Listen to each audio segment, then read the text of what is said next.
जम्मू कश्मीर के रजौरी के बढाल इलाके में पिछले 2 महीने में हुई रहस्यमय मौतों के बाद से ही इलाके के लोग डर और तनाव में जी रहे हैं। अब तक 17 लोग इस इलाके में फैली रहस्यमय बीमारी का शिकार हो चुके हैं। 15 लोग ऐसे हैं जिनका अलग अलग अस्पतालों में इलाज चल रहा है और करीब 200 लोगों को क्वारंटाइन सेंटर में रखा गया है। स्वास्थ्य विभाग और प्रशासन इस बीमारी की वजह तलाशने के लिए दिन रात मेहनत कर रहा है।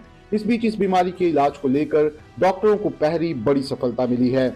गवर्नमेंट मेडिकल कॉलेज रजौरी के प्रिंसिपल ने दावा किया है कि डॉक्टरों ने बडहाल के लोगों को बीमारी से बचने के लिए एट्रोपिन नाम की दवा का इस्तेमाल किया है, जिसके बाद जीएमसी रजौरी में भर्ती बडहाल के 11 लोगों की हालत में काफी सुधार देखा गया है।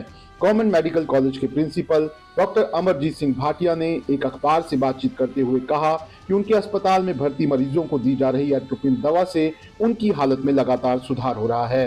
एट्रोपिन के इस्तेमाल से मरीज की हार्ट रेट को स्थिर करने में मदद मिल रही है। साथ ही ये दवा ऑर्गेनोफॉस्फोरस जहर पर एंटीडोट का काम कर रही है। इस दवा के इस्तेमाल से मरीजों की गिरती हुई चेतना को रोकने में भी मदद मिली है।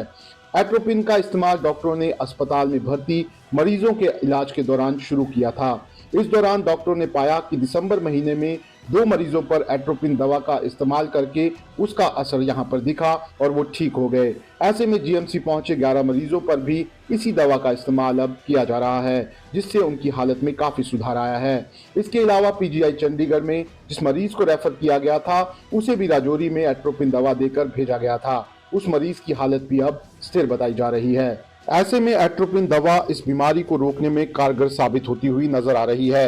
हालांकि दूसरी तरफ अब भी ये स्पष्ट नहीं हो पाया है कि ये बीमारी फैल कैसे रही है और इसका कारण क्या है। इलाके में एक पानी की बावली को प्रशासन ने सील किया था, जिसमें टेस्टिंग के दौरान कुछ कीटनाशक और पेस्टिसाइड्स पाए गए थे।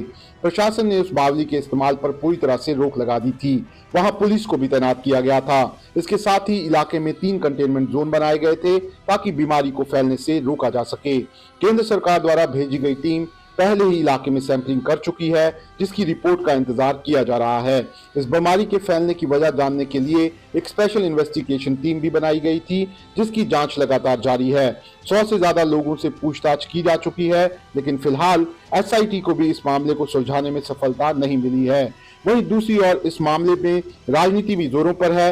इलाके के विधायकों का कहना है कि स्टेटहुड ना होने की वजह से जम्मू कश्मीर में दोहरी व्यवस्था चल रही है। प्रशासन चुनी हुई सरकार और उनकी बातों को नजरअंदाज कर रहा है। जो भी हो, लेकिन लोगों के लिए राहत की बात यह है कि डॉक्टरों द्वारा इस्तेमाल की जा रही एट्रोपिन दवा बडहाल के लोगों की जान बचाने में कारगर साबित हो रही है।